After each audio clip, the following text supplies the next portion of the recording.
Hello everyone, for today's vlog nga pala ay manguha kami ng mga pinsan ko ng mga gulay. Inuunahan na kasi kami ng mga uod.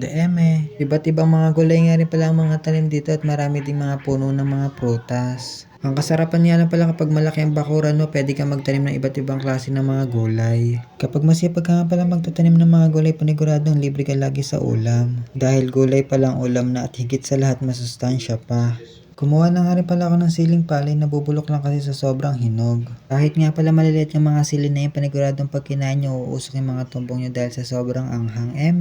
Kumuha na nga rin pala kami ng mga bangkok na santol dahil nagkakalaglagan lang. Kaya nga pala tinawag na bangkok santol lang dahil matamis, mas matamis pa sa relasyon nyo. Walang ganon. Di nga pala namin kinuha lahat ng mga gulay dahil ang kinuha lang namin yung pang-ulam namin. Masasayang lang kasi kapag kinuha namin lahat. Ito nga pala yung mga nakuha namin. Sili, okra, paya, talong, talbos.